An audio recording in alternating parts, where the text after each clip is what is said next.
Welcome, ladies and gentlemen, here at the ESMT in Berlin, and also welcome to everybody connected via the live stream. Are you ready for rock and roll?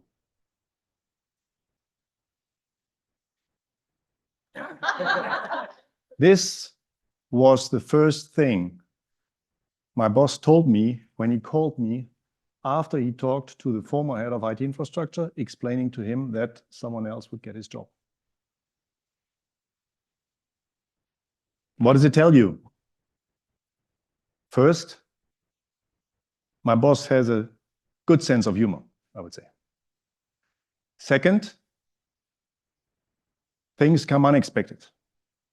You can have a plan, but I can tell you, after that sentence, I knew I had to jump into a transformation without a handover, without a transformation plan. And I can tell you, it was the great learning experience and one of the best developments I had in my professional career. My name is Matthias Geselle. I'm the head of IT at Merck. And this evening in the ESMT Insight Hour, I have the honor and pleasure to tell you about the transformation that we went through and where we addressed the shortcomings while keeping the people engaged and also reducing cost. And let me now explain what was the situation when I was asked to take over IT infrastructure, which is the largest unit at IT. And the situation was not too bad. We were just coming out of the COVID, of the pandemic, recovering, where infrastructure very solidly, made sure that within 1 week, half of the workforce was able to work remotely. Also, cost-saving wise, it was not too bad. And, well, as we heard, it's very important in technology also to have highly engaged people. But two things that needed attention and needed to be addressed. First, customer expectations. They were not really where they're supposed to be. And there were 4 areas. First of all is, you have to have the license to operate. Compliance is a topic. And if you have a constant high number of findings, and if you are not able to close these findings vis-à-vis the auditors, something is not as it should be. Second, transparency in services, processes, costs, and KPIs. This is something that everybody can expect. Responsiveness, flexibility, and agility. This is really something where, the organization was working, but the feedback was, guys, you have to become better.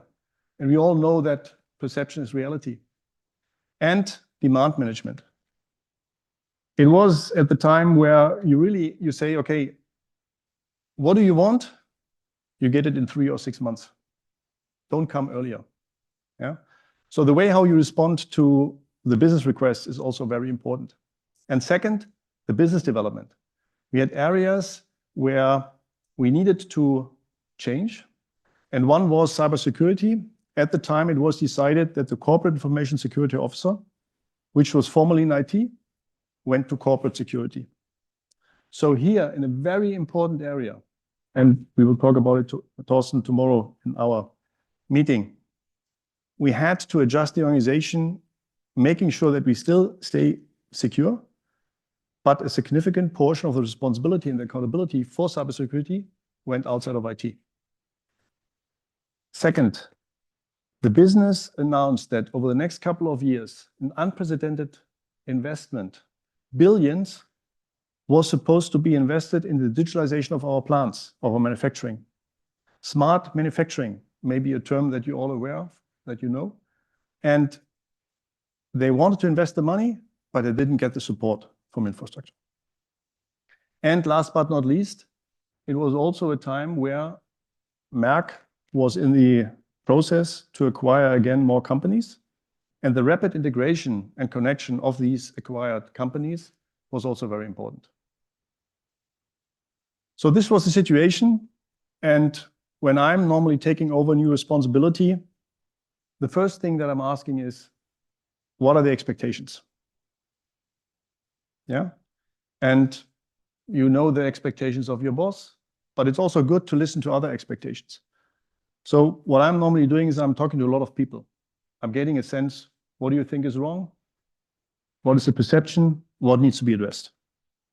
So what has been the areas that should have been addressed, and what have been the expectations? And there were clearly 5. And the first thing is, no surprise, business continuity. It's easy when a management induces change to then ask for business continuity. What does business continuity in that sense means? Especially if you have this type of, let's say, disruptive leadership change at the top, you need to make sure that the next level of leaders and the leaders below stay engaged and stay focused on what they are doing. Yeah, this is one thing. The next thing is, very important projects were in flight, very visible projects, very expensive projects. You have to make sure that these projects continue to run because there's an expectation behind it. These projects have been kicked off before you are taking over your responsibility, and they need to be delivered. And last but not least, ensuring business continuity is to keep the people engaged. When you do a transformation, you can do a lot and you read textbooks, but you have to listen to the organization. Fixed compliance issues. I already talked about that. There was a clear expectation that the number of findings in audits will be reduced, and the time to fix these findings also are reduced, and that we are meeting the timelines. Adopt a new cybersecurity model. I already talked about that. It's easier said than done. If you have a unit that is responsible for cybersecurity, and all of a sudden parts of the unit goes to another unit, and you have to ensure that whatever you are doing in terms of your daily cybersecurity operations remains the same, there is a disruption. So here, less, I would say, from a technology point of view, it was more a people topic, where we needed to make sure that the new operating model that was decided by the management is able to work. Make IT/OT work. I talked about the billions of euro that Merck invests in digitalizing our plants. And IT/OT convergence is something that is easy to read on paper. Here, they are clashing 2 worlds. What I found is there was a consulting project done before. And what I was handed over was a PowerPoint and saying, Matthias, it's all here. You just have to do it. I can tell you from PowerPoint into action is really something different. But make IT/OT work was one of the big expectations because the business was ready to invest billions, but they didn't get the support what they've asked for. And last but not least, foster mindset and culture. What mindset and culture was expected? First of all, more customer orientation, more solution orientation. It's an attitude. And I can tell you, if you're leading an organization of more than 1,000 people, technology people, attitude is there, but it comes all from the top, and you need to change that mindset. So that was customer and solution orientation. The next thing was responsiveness, flexibility. And the last one, transparency. And when I was in front of the leadership team and also the organization, when you bring these type of messages across, what do you think, how you feel? You feel that you have done something wrong. And that is very important, where I said, no, the situation was not that bad. But these are the 5 things that is expected from us. And I put it here on the slide. I told them, listen, guys, we have to change or we will be changed. Because let's face it, if the management is expecting something and the organization is not delivering, there will be perhaps much harsher changes expected if they have to wait too long. So that is more or less what had to be done. Now the question is, how did we do it? And this is something where, after now, let's say, going through quite some kind of transformation programs, these are the three elements where I must say that this was a good learning for me. And that I wanted to bring across to you, this three-phase approach. And the first thing is that we started our journey. When you embark on a journey and you want to transform, you have to give a vision. Meanwhile, you're typing in a couple of keywords and then ChatGPT will, provide you the vision. A vision needs to be something that the people can resonate to. And we decided that we say, okay, raise infra, recognized infrastructure excellence. As easy as it sounds, when you continuously repeat that, and if people see progress, this is really something they resonate to. So the first phase is, which I call calibrate. When you come in as a leader, and also for me for that change, for sure, you have a lot of discussions and you know quite well what you want to do. You have a plan. Pressure test your plan. Because the plan is something, but what you will find in reality is different. And calibration means, for me, I have seen a lot of leaders coming in with a disruptive change, having their plan, but not paying attention to the organization and what they find, and also then to calibrate their opinion and their plan. So pressure test your plan. The second thing is choose your battles. When you go into a transformation, especially with no handover, it can be overwhelming. Everybody comes to you, say, Matthias, we need to do this, this. It's the leader's capability to set priorities and to set the right priorities. And also through this transformation, you have to be ready to fight. It's not always easy that you say, this was wrong, now we're doing it that way. Choose your battles, because you need to be ready to fight, but then let's not open up too many battles. Ignite change. When I took this or when I became aware that I should take over this responsibility, I talked to some experienced leaders and saying, give me some advice. And one of the advice was, at the beginning, make sure you do some visible changes to the organization. If you wait too long, the organization will say, oh, we don't have to change. So ignite change. And this can be that you very prominently make changes in your organization, or you very visibly change things, how you communicate, or very visibly how you, let's say, participate in meetings. This is really something ignite change. So this calibration phase is good. And I will tell a little bit more later about some details. The next phase is modernize. If you have an understanding about the situation, now the topic is, what do you want to change? And what do you want to modernize? I specifically selected the topic modernize and not change. Realign the organization. It's not a restructuring. I said, guys, we have an organization, we need to adjust. And here it's also about leadership, but also roles and responsibilities. We will come to that later. Define focus areas. This is a little bit what I said in the calibration phase. Choose your battles, but then define focus areas also for the organization, that they understand, there are thousands of other things around that, but really focus on these things. Why it's so important? Because you need to show progress. And last but not least, evolve, do not disrupt. This is always something for me important for the organization. If I want to disrupt, I destroy and I rebuild. That approach is you change and you evolve. I'm not saying that the disruption is a bad approach. It always depends on the problem. But here in that transformation, deliberately said, guys, we have to evolve, we will not disrupt. Coming back to the topic of business continuity. And the third phase, sustain. It is easy to rattle the cage. It is easy to say, I do A, B, C, D. delivering. That is really something where you not only show to your management, but you also show to your people that you've done the right decisions. Develop a strategic framework. What is meant by that? This transformation is not only a one-time thing.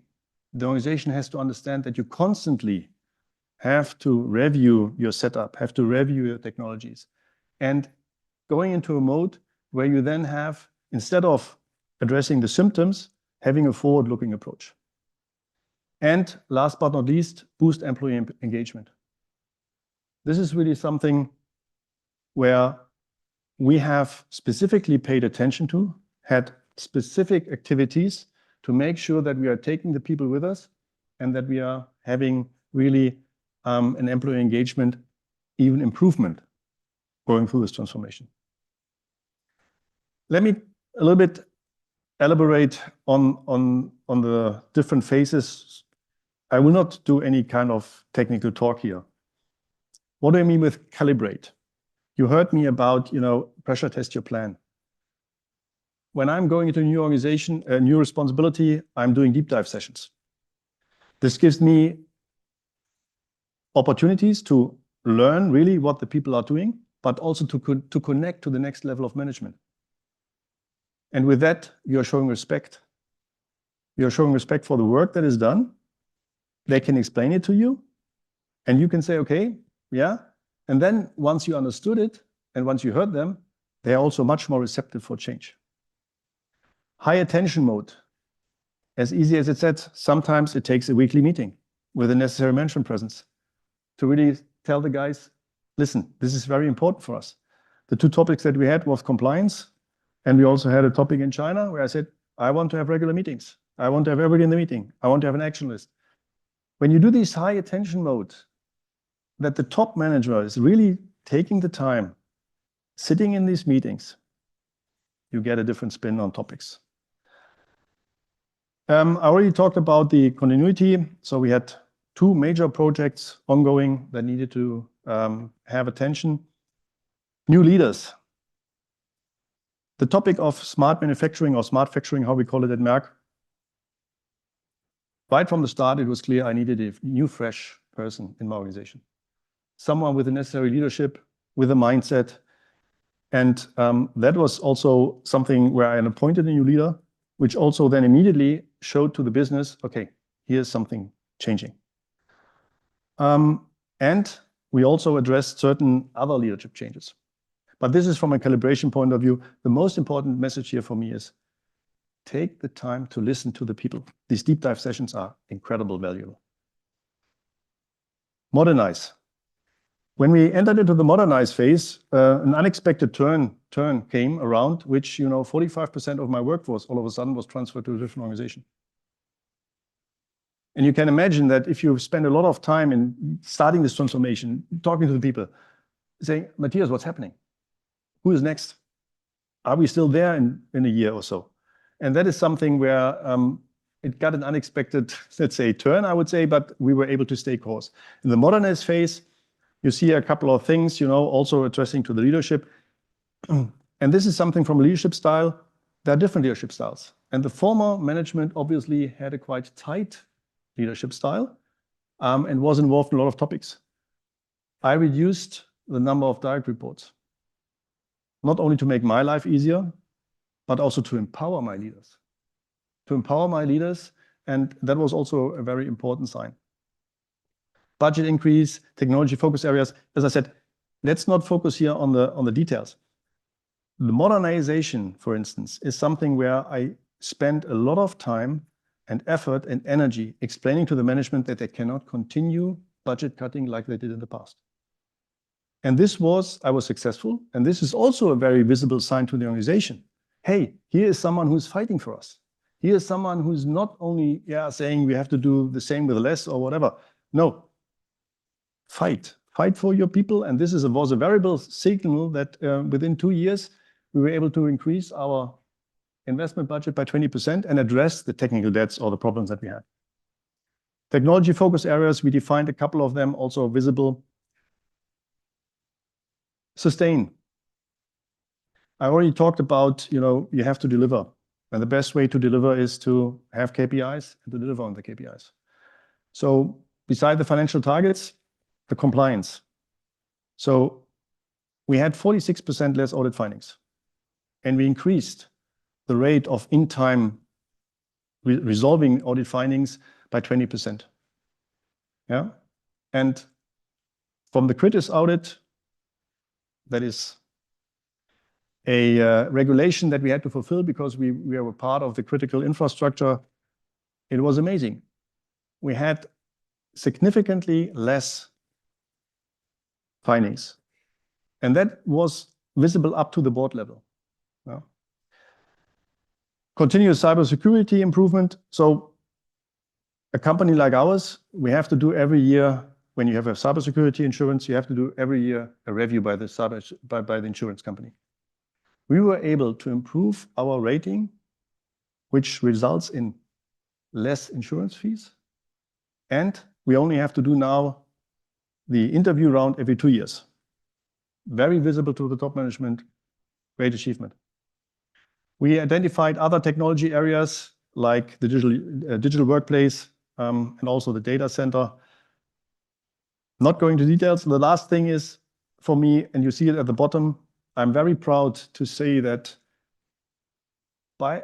during a time where we do a lot of change, where we had cost cutting, we were able to increase the employee engagement score.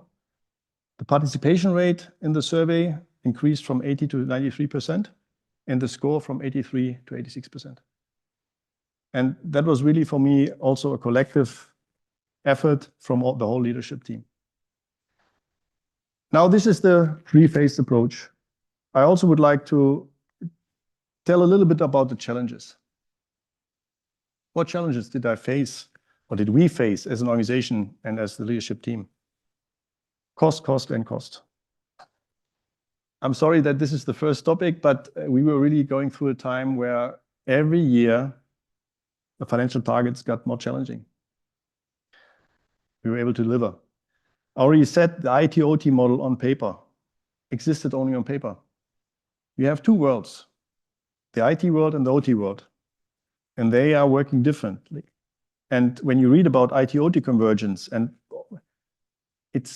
I was surprised to see how hard it is, not from a technology point of view, but to bring the people together, to speak the same language, to work in the same processes. So when you have a model on paper, it's good, but it takes really time, and it took more than 2 years to come into a maturity state, or to a level of maturity where we really say, okay, now we understand how the operating model really fits together. Unexpected issue in leadership team. Yeah, there was a time when all of a sudden I realized the leadership team is not functioning. And then you as a leader, you have to take a decision. And this is the time where I can tell you I felt the whole organization watching. Everybody knew there's an issue. The question is, how do you solve that? Who is winning? Who's losing? And that was really, for me, a big challenge. We addressed it. And sometimes you have to really take difficult decisions and move on. Last but not least, to transform everything while delivering on daily operations. The job that an IT infrastructure lead has is a 24/7. You can come in the morning in the office and you have your day scheduled. I can tell you one email from the board or whatever ruins your whole day, if not the week. Yeah? So this is something where you're constantly oscillating between, oh, I'm in a good mood, I can plan and so on, while then you have to firefighting. And yeah, I think in the middle of every difficulty lies opportunity. That, I think, is for me here the message. Critical success factors. I also would like to elaborate a little bit on that one. First, trust from the boss. I had the privilege to, let's say, that a person became my boss who was 6 years my peer, and that I knew already for 11 years. There was already a level of trust. And if you don't know that person or your boss so well, invest at the beginning very much to find out how much does the person trust you. And that is, for me, essential. If you have the feeling that you all constantly, you do not have the trust and you have to justify yourself, speak up, because you cannot operate in this type of difficult environment when you constantly have to think about or have to interpret every statement, every meaning that is said. Freedom to operate, easier said than done. I'm the type of guy who's saying, if nobody's telling me what to do, I'm do. And if I'm doing something wrong, people will tell me. So the freedom to operate is don't wait for other people telling you where's the boundary. If you think you have to go, test the boundary. Redesign of demand management, already talked about that. Select the right leaders. One of my toughest leadership choices that I had to make in the transformation program was I had two excellent leaders. One who was knowing this technology since 10 years and knew it inside out and so on. And the other person who didn't know the technology, but excellent leadership skills. So what do? I decided to go for leadership skills. And I think I took the right decision. In times of transformation, you can have a safe bet on people who know what to do and who know their stuff. Or if you want to change, you take the different approach. And also, I must say that if you select the right leaders, what I experienced throughout the process, you attract talent. People from the outside see how your organization works. People from the outside see how leadership team acts. And then you attract talent. So I had people coming to me, and infrastructure is normally not the most sexiest area in IT to work for. Engage and involve your people. This is what I'm saying. We paid a lot of time to pay attention to our people, to do certain stuff. And yeah, lessons learned. And with that, I would like to close, and then we're going for a Q&A. As I said, it was for me an incredible learning and development opportunity. Really great. Really 3 key takeaways. Change takes time. Don't Google the 2-cycle paradigm. It doesn't exist. It's something from Matthias. But what do I mean by that is, you have to go 2 times through the process to demonstrate that really something has changed. And that for me normally is the 2 cycle is 2 times going through the budgeting cycle to show that you have reduced your cost, 2 times going through the compliance cycle to show that you have increased the compliance, 2 times going through the employee engagement survey to show that your organization is engaged and or is even higher engaged. And that is really something where going in transformation 1 year and then leaving, that is for me something where I'm saying, you have to stay. You may adjust, but stay the course. In transformation, you will be faced many times. And I can tell you very openly, I was skeptical more than once what I did. Yeah. And I had to ask myself. And then it's good to talk to other people, but in the end, it's up to you. Sometimes I can tell you it can be very lonely when you go through a transformation. Technical knowledge matters. Already talked about the deep dive sessions. Before going into infrastructure, I was working in IT already more than 15 years. I thought I know IT. And with that technology knowledge, you do not have to go down to the level of detail, but you have to, or let me put it in different words, you have to know your business. If you run a business, you have to know your business. You cannot go there and saying, I've read this in the textbook and here's this what this consulting company is saying. You have to know your stuff. And for me, it was IT infrastructure. For other transformation, it may be, I don't know, marketing and sales or whatever, but you have to know your business.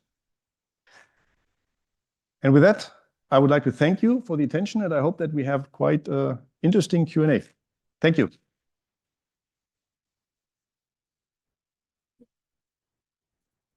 I think definitely I attractive talent after this and that does down the way. Thank you. So my name is Nango. I'm the digital officer at ESMT Berlin. Now I'm going to open up the discussion round. But before that, maybe I can ask a few questions. And in the meantime, the engaged audience will also think about the questions maybe you would like to address to Matthias directly. Yeah. So maybe to begin with, I think for anybody who is now assigned with the task to transform organizations, your presentation did sound like music to my ears, I have to say, because the approach and also the very much, I would say, the substance you have shown behind the well thought through plan and also the implementation actually really is a very good guidance for anybody who is now facing the similar challenges. But I actually know from our casual conversation before this talk that your predecessors didn't have these wonderful success stories to tell. And actually it came at a huge cost when they took up the similar challenge. So my first question is, what made you actually take up this huge rocking and roll journey? To be honest, I was at the time I was in my previous job since 6 years. And I thought that this is not the job I want to retire. I want to learn more. I want to see something more. And then I addressed this even earlier. Yeah? But then we had this management change. My boss became the CIO. And then he said, Matthias, I have 2 options for you. I said, okay, what are they? Infrastructure and another one. And I looked at him and saying, well, it's like I can choose between pest and cholera. No, I think for me it's the most difficult tasks that I had in my career provided me the biggest learning and had the biggest influence on my career and my leadership and to become the person that I am today. And when I informed my previous leadership team that I would take IT infrastructure, it was for them really, Matthias, are you sure? And that is also a message to me. You know, things that you like to do, things that are easy, everybody can do it. Things where you ask who is doing that, and all of a sudden everybody's, oh. These are the tasks where I think you can really prove yourself and you learn the most. Yeah, you can fail, but you really learn the most. So I can see learning is a huge drive and pushing the boundaries, staying out of the comfort zone. This is very inspiring actually for also business school students to hear, is to step into the unknowns and then see what happens. At least it would be a good guide. Yeah. And maybe the other thing that stood out in your presentation when you said evolve and do not disrupt, but there was a statistic like 45% of the people actually have to move to new positions in this restructuring process. I found that number quite disruptive, to be fair. Mm-hmm. So how did you manage? It was difficult because it was an integral part of the organization and it had to move for, was part of a bigger restructuring program that we had at Merck at the time. And you have to weigh advantages and disadvantages. And I always, for me, said for me, it would be better that the people would not move. But in the bigger picture, I had to understand that, yeah, it makes sense. And that is also something for, as a leader, when you think this is not the right thing, but outside of your area of responsibility, this makes sense for the greater good, you have to make that step. And you know what the hardest thing is? To explain it to the people. Yeah, to explain to the people. That's really something where you have to be, I'm always try to be very transparent. And I'm also a manager. And sometimes I have to, let's say, follow decisions. Important thing for me is that I'm heard. If I'm part of the decision process, if the decision is different than my opinion, I can live with that. But I can imagine it was quite a challenging situation to manage, especially thinking the long duration also of the transformation. So I actually had a question more about how do you actually keep strong yourself as a leader, bringing the energy, the wisdom, the clarity you actually need? There is a very famous leader. I read the book, Hit Refresh. Some of you may know who I'm talking about. He said, there are 3 elements that a leader has to have. energize your teams, provide direction, and deliver. And this energize your teams is something that starts with you. So how do I energize myself?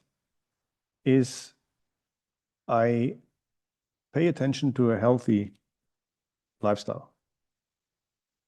I'm exercising regularly, and also work-life balance. It doesn't help you if you are successful at work if the family suffers.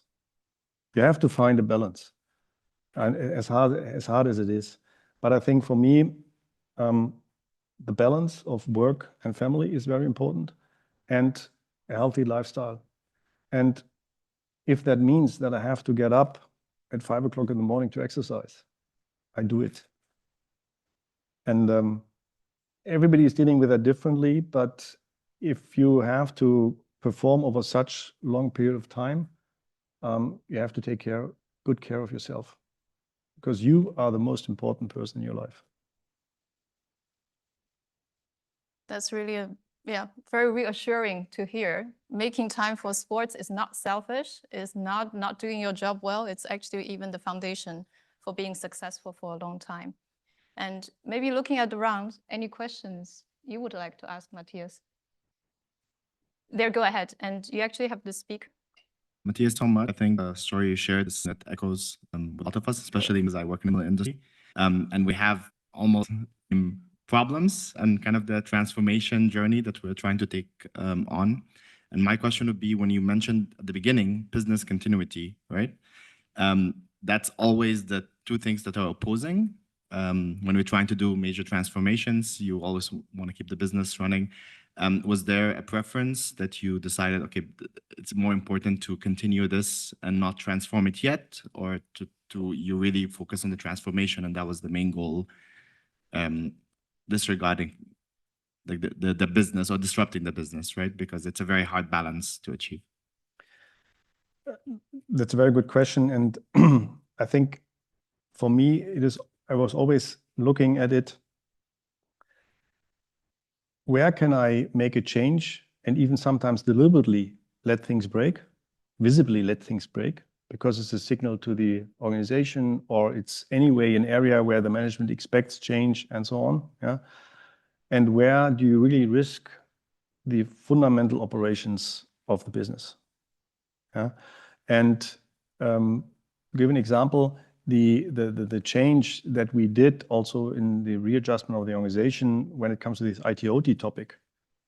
We more or less really started from scratch building the infrastructure templates for this digital plant infrastructure and so on. That is something where you can be a little bit more bold because it's new. It's anyway expected that you change. Whereas if you look, for instance, at a very important topic, which is connectivity or network operations and so on, there it's better to, let's say, also listen to the people and saying what type of change can we do and where do we perhaps bend too much and risk the operations.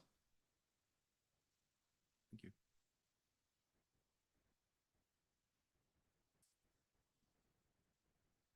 Thank you for the very, very valuable insights, especially someone who's really, really interested in transformation processes. You said on the sustaining part, especially you mentioned like a strategic framework for your transformation. I would be really, really interested in if you would like to elaborate more on that. Was there like a process behind your transformation? Like how did you organize it in precision? Like you mentioned KPIs that you measured it with. You measured your 2-cycle approach that I've thought really, really interesting to be. So maybe you can elaborate a little bit more. Yes. So when I, was at a part of the transformation where I said, okay, now I have to give more directions. At that time, when you do the firefighting, you solve the problems and you are on a very good curve. I've asked myself, how do I give a clear picture to the organization, but also to the outside, to the management? How do you want to further evolve? Strategy is a big word. And I've asked myself, okay, what is our strategy? And then I did some research and said, okay, how should a strategy be structured? And what I came up with is really literally a document, a 15-page document, yeah, where you write down a narrative and it does not start immediately what you want to do. it starts to describe the environment. Because at the time, we also started to see the geopolitical changes, the external factors. So by describing the environment, the challenges and the risks, before you come to what you want to do in your specific technology areas from a strategy point of view, is putting things into a context. And that, I think, is for me the biggest value of the document, to put the work that you are doing and the work that you're delivering for a company into the overall context. And that also helps then, if you distribute this for other people to understand. Because it's easy to say, Matthias, why don't you do this? Why don't you do that? And that part, not to immediately start with what is my strategy, what I want to do, but really to put things into context. That for me was the most valuable part of the document. Yeah.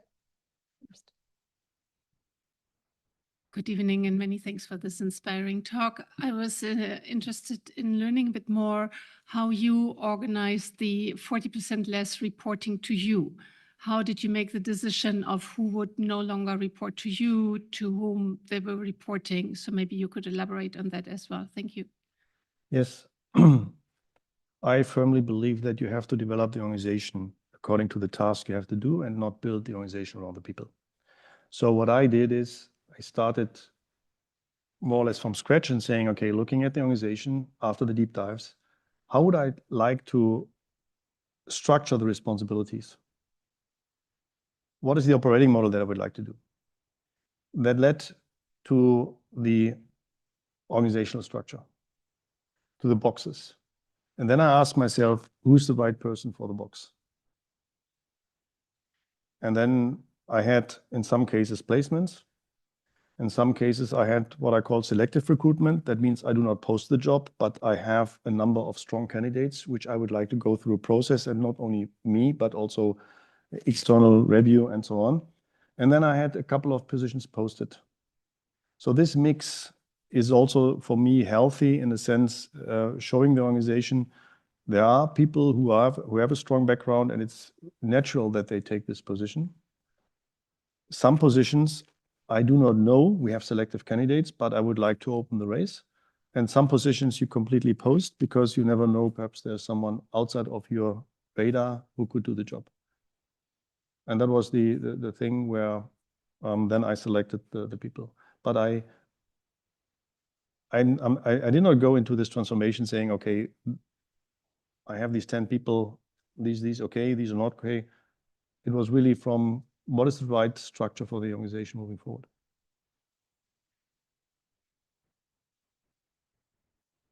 I would first pick the other side, if it's okay. Getting a lot of attention on this side. So, yeah.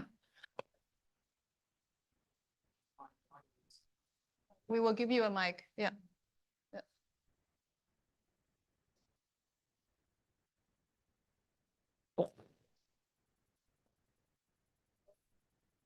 You have the mic. Yes. Yeah, thank you for insights.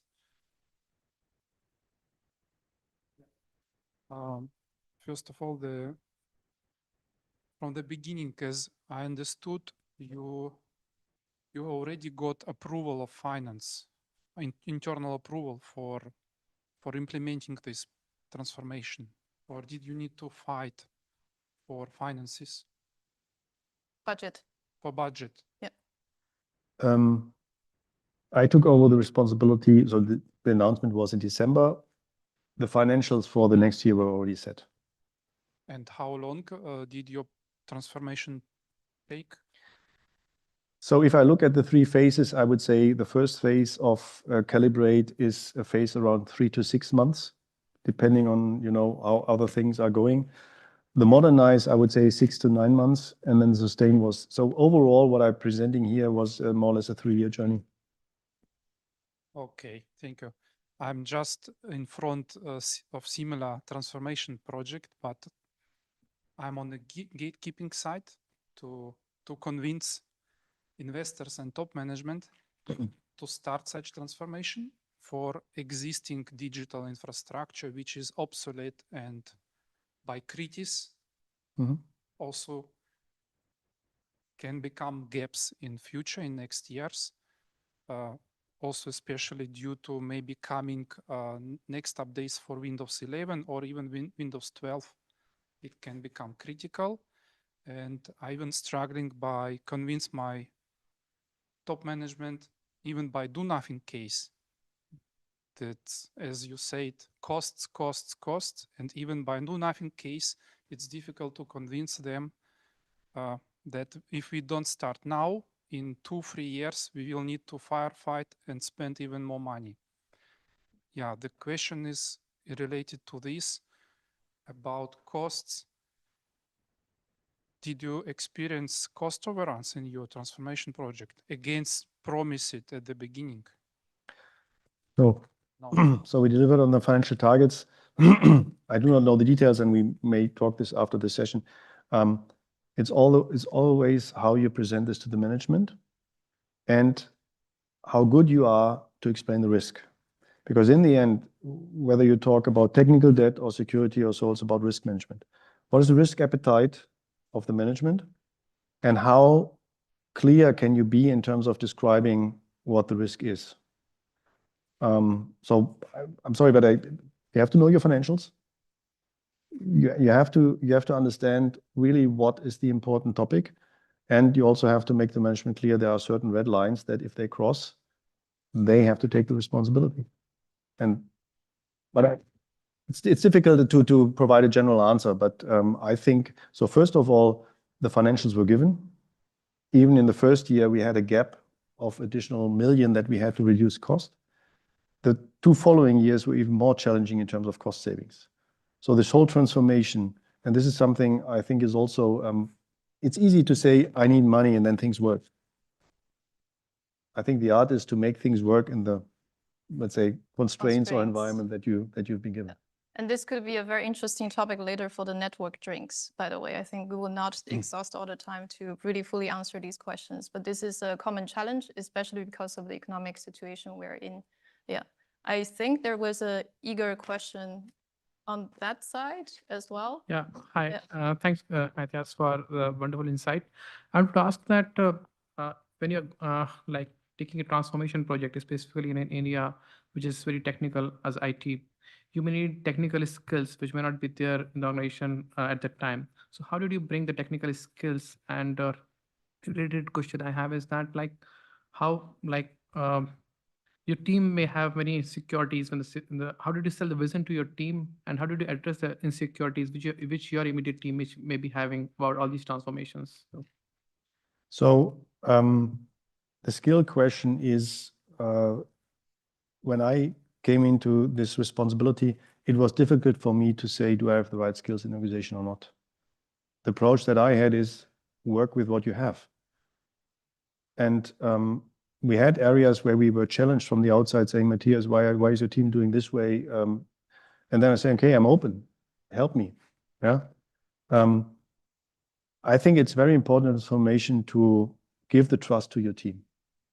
Everybody in that organization is not there, that is willing to fail or everybody is, and this I think was also important to tell the organization, listen, I'm counting on you and I grow with you. And the skill set is, yeah, you can set up a skill program and so on. There is no easy answer. For me, the only thing I can tell you, I've taken what I found from a skill perspective. And we also worked on that part. So the last year of the transformation journey, we introduced the so-called senior expert career path. Because if you identify really very technical people who want to pursue their career in the technical space, but you only have manager or project manager career path, then the people at a certain point in time may say, okay, Matthias, you know what, I have a career outside of Merck. And this was something where when we understood what type of skills we want, we also said then we want to groom and grow the people in these specific positions to then have that knowledge. And the senior expert career path was really something where we elevated very few but very critical positions then to a certain management level. And that was also appreciated by the organization because they saw that technology matters, and the expert career path is also something where we can pursue in the company. Thank you. Yeah. I think we would take 2 to 3 questions, maybe from the middle.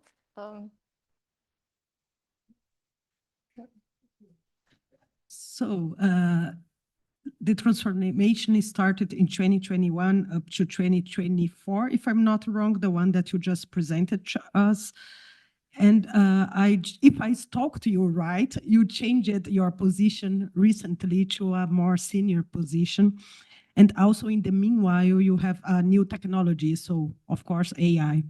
Would you change anything in the framework you showed us, especially in terms of disruption and how you enable your teams? And also in this context, could you elaborate more on what you mentioned that you would prefer to leadership skills rather than technical skills? If you can give us from your new role, this perspective would be awesome. Thank you. Yeah. Thank you for the question. So the transformation journey that I described started in 2022. So in January 2022, I took this responsibility, and it was more or less then until end of 2024. I'm still in the position, I can tell you transformation never changes and it never stops. Yeah? So this is something that even after, and this is where I'm saying the sustained phase is more or less the phase that is forever, because you have to continuously develop. From the new perspective, or let's say from the new position, yeah, I'm taking the same approach. I'm listening, I did deep dives and so on, and we are now in the very decisive phase where, again, I have to build a new leadership team, a structure. Yeah. So, and what I learned from the previous transformation helps. However, this is a different situation. While I've explained to you the challenges that we had and the expectations of the management, this change was not to solve a problem. This was a change to further evolve. That means my former boss got a new position and I moved into that position. But this change was not because there's a problem. And now we take the opportunity to evolve further. And that's the difference between these two transformations. And then for sure, also you have to adapt your approach. And regarding the technology and the leadership, everybody in IT has to have technology skills. Yeah, I'm a firm believer that, you know, IT requires IT. I'm sorry. However, what I said is that the example, the person that I've selected also had very, very strong technical skills, but not in that domain. So it's not that I picked someone from finance or procurement. No, it was a strong IT guy demonstrated over decades his skills, but in a different technology. And this is really what helped. So if you have technology understanding and then take the leadership portion, that was really for me something that was really helpful there. Now it's very difficult on the moderator. Should we allow 3 questions? That's the agreement. Okay, then I don't have to, feel bad. Go ahead. Matthias, thank you for coming here tonight from Darmstadt, which happens to be my hometown. And I have to say, I study here the Master in Analytics and Artificial Intelligence, plus my younger brother is working every day in one of your labs at Merck. So I feel like I have a good understanding, or at least feeling what you mean when you say, okay, we had billions lined up to be invested into IT, but we were kind of the bottleneck. Everyone was waiting for us. And that's basically also my question. How did you frame this problem and communicating it? Like you can either say, okay, everyone is waiting for us, or you can say, okay, now we are the most important wheel in this machine and everyone is depending on us. How did you communicate that? For me, it was clear, if we do not deliver a solution, the business will go off on its own. And that would create, from a company perspective, even a more bigger problem. So for me, it was important also the organization to say, listen, this is our time to prove that we, as the core IT in Merck, can provide a solution that helps the business. If we don't do it, and again, as I said, it's not a walk in the park, and we still have discussions. We still have cases where the business says, you know what, IT, we are going off on our own. But overall, what we really did with the IT-OT convergence, we provided the framework, and here really the reasoning was, if we don't do it, someone else will do it. And that was for the organization really something that would have been a missed opportunity to play in a field where the company things is very, very important moving forward, and also is investing a lot of money. I think that doesn't work. So first of all, thank you very much for the very insightful presentation. I have a question. During your presentation, you mentioned one of the challenges is the IT and OT. Their collaboration or the joint operating model only exists on paper. So they are not really collaborating with each other. My question is that what did you do to make these two silo organizations to work together? Also, we know that people tend to fall back to the old habits. So post-transformation, what else do you do to encourage the further improvement of the collaboration and prevent them from falling back to the old habits? Thank you for the question. So what first of all really helped is that the IT-OT convergence was only one element of a larger initiative that is called smart manufacturing at Merck. So one of 4 pillars. Yeah. And with that, we had a structure in place where we have a central unit at Merck called Science Technology, where out of that unit, a lot of governance and guidance was provided in that area. So this helps you across the different businesses to make sure that we are operating as one Merck. As I said, it sounds very easy, and we still have cases where we need to discuss and debate. So this is one thing. How do we turn that from paper into reality? First of all, is the people.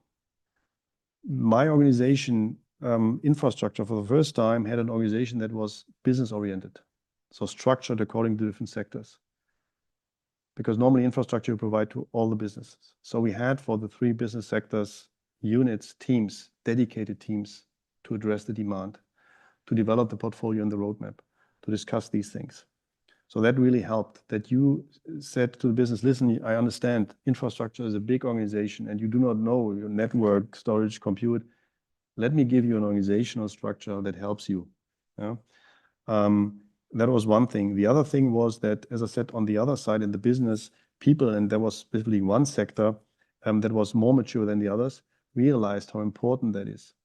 This sector, out of this sector, policies and procedures were created, SOPs, so that everybody really understood how do we want to work. Trainings were created. Curriculums have been rolled out. So I needed the support from the business here to also, you can't do it from IT. I, on the other side, had to make sure that the right people are in the teams. Also throughout the journey, we had a case where in one area it didn't work, and we had to put another leader into that team. Yeah. So in the end, really, it's all about people. And this IT-OT convergence and the bridging is you only can do it together. Yeah. And that I found really very, very helpful from my colleagues in the other units, that we then collectively we were able, and the training and the procedures, that really helped. The very last question for the gentleman who raised the hand 3 times already. So. Okay, thanks, Matthias. Last question, so that we all get out with a good feeling. Before the transformation is happening now again, right? I mean, you just done that one. Probably the biggest technological change for any IT organization is on the horizon with more AI. I mean, TFC, you don't need 90% data anymore. You can, if you spin it out, you say no. Now, that said, where is Merck on that journey? Was that already part of that last transformation, or is that something that you and the team and the extended org now need to work on? Because I assume you just shifted 45% of people. This could be an even bigger shift. So, how long do we have? So first of all, closing remarks. So I guess it's good. Thank you. Thanks. AI was not a decisive part of the transformation until Copilot came out. So we were part of the early adopter program and we looked into it. So this caused something. Regarding AI at Merck, we have a chief data and AI officer. I have to say that we from my point of view, we were quite progressive in that area, but from a business perspective. Yeah. We start, where can AI solve our business problems? Maybe in healthcare R&D or whatever. Yeah. So this is currently our focus, how we better do that. This is done in a unit, and a colleague of mine is doing that. However, also IT infrastructure and IT in general is affected by AI. At the moment, when you say 90%, you read other figures, I see the investments that currently is done in there. I think we are still quite some years away.